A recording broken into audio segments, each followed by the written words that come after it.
Sri Lanka's tea industry is one of the world's largest tea producers. The tea industry, just like apparel and migrant workers, relies chiefly on a female workforce. These three industries remain the largest foreign exchange contributors to the country's economy. Women make up the majority of the industry, and yet, despite their contribution, these female workers who build up the backbone of the tea industry have often been relegated to the bottom strata and considered an abundant and cheap labor force. Today, the women workers of the tea industry are tasked with overcoming deeply ingrained gender norms, gender segregation, and gender divisions of labor. Here to shed light on the situation of these women is Dr. Roshan Rajadure, Managing Director of Haley's Plantations. Welcome, Roshan, to Srilanka Life. Let's talk. Just want to know how many women are actually working in the industry and in what roles are they in? In the organized sector, that is a corporate sector, we have 1 million residents who live on the estates. Of that, currently 57% of them are females. And if you look at the smallholder sector, that provides 75% of our national green leaf, predominantly, I would say about 80% of them are women. So, of the 80% of these women, am I correct in saying that the majority of them are in the bottom rung of the industry? Most of them are employed as pluckers and factory workers where our factories are. Generally, very few women in the factories, but predominantly in the field harvesting tea or even tapping rubber.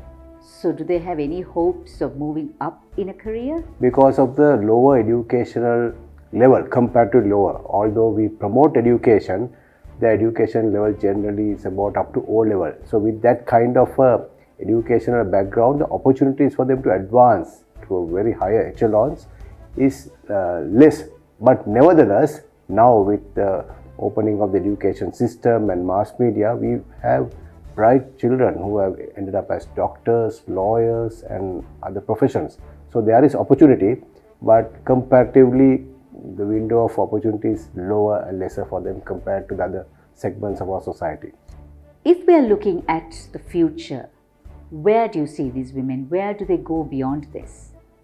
Generally, the men employment is about 50% of the men available for work are reporting for work. But you see that about 70 to 80% of the women work in maintaining their families, in sustaining the family economic drive. And apart from that, we see a peculiar situation in the plantation. It's a male-dominated, hierarchical and very patrimonial society. Of course, that is a legacy that we inherit. And we are doing a lot of things to educate them and make the male folk aware of the value and the worth of their female folk. And I think we have made significant progress in that along with other NGOs, and we have something called the Plantation Human Development Trust, whose intervention is very vital. So we have made long strides in that journey. We have changed a lot of traditional roles, like if in the past, the chief clerks or administrative officers were exclusively male. Now females are, I believe, are the majority who take over that role. Very important function. Then the factories, when you say factory officer or tea maker, traditionally it's a male role, but we have several female factory officers. There are human relations, the EMAs, tea buyers, tea sellers, tea brokers, tea tasters. Women are in every sphere of our industry. That's good to know. So I hope we see more and more of them, not just in the plantations, but across the board. Yeah. Thank you, Roshan. Thank you very much. It is a hard and difficult road for the women already in the industry. Socio-cultural norms keep them shackled, and I really don't see them making any inroads upwards. But hopefully, we will see the next generation adding value in the various roles the tea industry offers. So if you like our show, subscribe and follow us on YouTube, Facebook, Instagram and LinkedIn.